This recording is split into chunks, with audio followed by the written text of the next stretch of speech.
Hallo Leute, ihr kennt das sicherlich auch. Ihr achtet bei eurer Hautpflege auf alles Mögliche und dennoch reagiert eure Haut gern mal mit Irritationen oder sogar mit allergischen Reaktionen. Deshalb möchte ich heute auf ein paar Produktkategorien aufmerksam machen, die die meisten gar nicht so auf dem Schirm haben.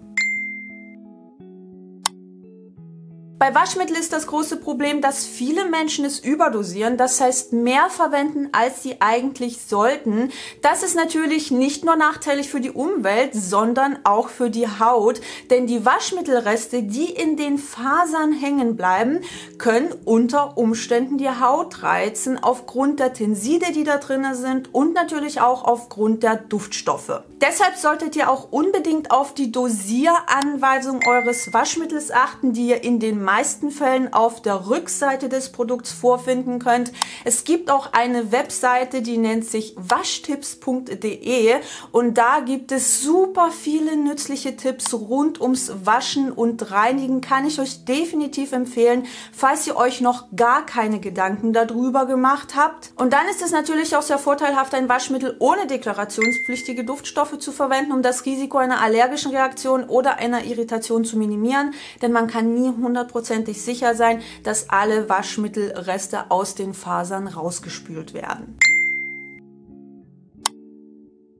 Zahnpasta und Mundspülungen werden in Bezug auf allergische Reaktionen und Irritationen auch sehr gerne übersehen. Und in Bezug auf allergische Reaktionen kann ich euch nur empfehlen, bei einem Verdacht einen Epikutantest bei einem Dermatologen oder einer Dermatologin durchführen zu lassen. Denn nur so wisst ihr genau, worauf ihr reagiert und könnt dieses Allergen dann meiden. Ich weiß natürlich aus persönlicher Erfahrung, dass das nicht immer möglich ist.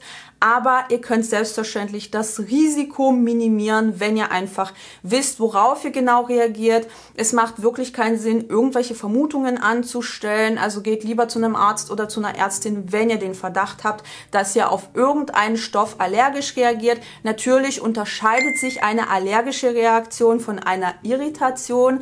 Wenn euch interessieren sollte, wie die Unterschiede genau sind, kann ich gern nochmal ein Video dazu machen. Aber in Bezug auf Mundspülung und Zahnpasta ist es eben auch einfach wichtig zu wissen, dass auch dort gern deklarationspflichtige Duftstoffe verwendet werden, aber auch gerne Menthol, Kampfer und ätherische Öle. Ich meine, dieses frische Gefühl im Mund kommt ja nicht von ungefähr. Das kommt dann meistens von dem enthaltenen Menthol in diesen Produkten. Und wenn ihr einfach feststellen solltet, dass die Haut um euren Mund herum oder in den Mundwinkeln oder euer Lippenrot irgendwie gereizt ist, dann könnt ihr natürlich probieren, eure Zahnpasta bzw. eure Mundspülung zu wechseln und einfach ein Produkt zu verwenden, das ohne deklarationspflichtige Duftstoffe auskommt. Was Zahncremes betrifft, habe ich zumindest bei Rossmann einige gefunden, die eben ohne auskommen, und auch in einer Online-Apotheke habe ich eine gefunden, die ohne deklarationspflichtige Duftstoffe auskommt. Ich verlinke euch natürlich alles unten in der Infobox, dann könnt ihr euch sehr, sehr gerne mal umschauen und eventuell eine Alternative für euch finden. Leider wird viel zu oft vergessen, dass Kopfhaut auch Haut ist. Also wenn es bei euch obenrum jucken sollte oder wenn sich eure Kopfhaut trocken anfühlt, ist es wahrscheinlich an der Zeit, mal das Shampoo zu wechseln. Und wenn ihr euer Shampoo wechselt, dann solltet ihr möglichst auf eine ausgewogene Tensid-Kombi achten oder gleich auf ein Produkt setzen, das eher hautfreundliche Tenside enthält.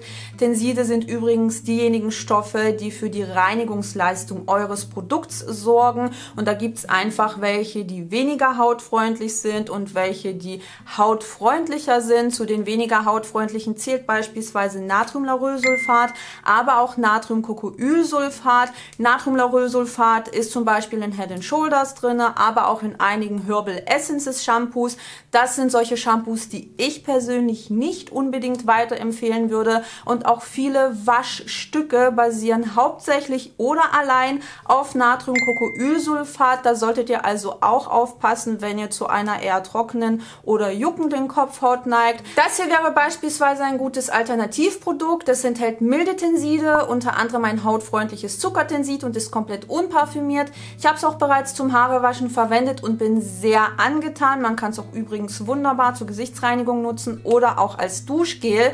Und falls ihr auch eine milde Spülung suchen solltet, beziehungsweise eine Spülung, die ohne Duftstoffe oder Parfümierung auskommt, dann kann ich euch auch diese hier sehr ans Herz legen. Habe ich auch bereits getestet und bin bisher sehr, sehr angetan. Hier ist unter anderem pflegender Fettalkohol drin, feuchtigkeitsbindendes Glycerin, also alles auch ohne deklarationspflichtige Duftstoffe. Wirklich, wirklich großartig. Ihr wisst vielleicht, dass ich regelmäßig zwischen meinen festen und flüssigen Shampoos wechseln muss, weil einfach die Tensidkonzentration in den festen Shampoos sehr hoch ist, was meiner Kopfhaut auf Dauer zusetzt. Deshalb hier nochmal ein Appell an euch. Falls es euch ähnlich gehen sollte, dann versucht's mal mit dieser Wechselmethode, oder wenn ihr aufgrund der Waschstücke eine trockene und juckende Kopfhaut bekommt, dann setzt es lieber ab. Es macht wirklich keinen Sinn, seine Hautgesundheit aufs Spiel zu setzen und dahingehend regelmäßig zum Dermatologen oder zur Dermatologin zu gehen und sich behandeln zu lassen. Dann wirklich lieber wieder auf ein Shampoo setzen, mit dem ihr gut zurechtkommt oder welches ihr vertragt, anstatt sich da durchzuquälen.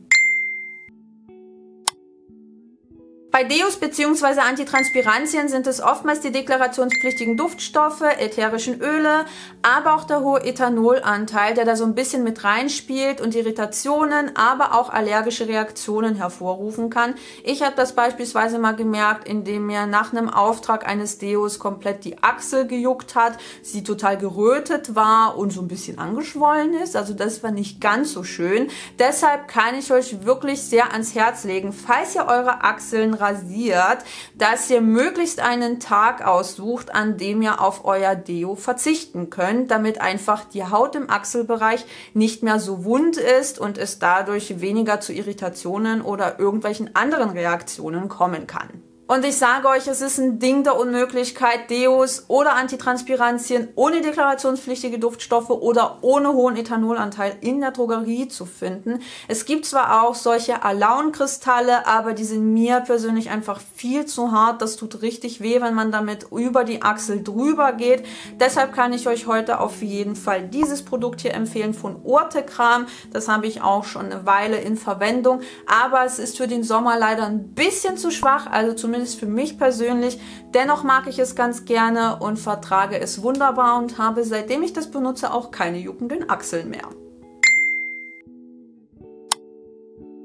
Ja, das gute alte Klopapier kann ein Grund dafür sein, wenn es untenrum mal wieder juckt, aber auch beduftete Slip-Einlagen können ein Problem darstellen. Ehrlich gesagt kann ich es bis heute nicht nachvollziehen, warum man Klopapier beduftet, aber auch Slip-Einlagen, warum man solchen Dingen Farbstoffe zusetzt, denn die Intimregionen, vor allem die Schleimhäute, sind sehr, sehr empfindlich. Ich habe zu diesem Thema sogar ein Video gemacht, also allgemein zum Thema Intimpflege und was an manchen Sachen so ein bisschen problematisch ist.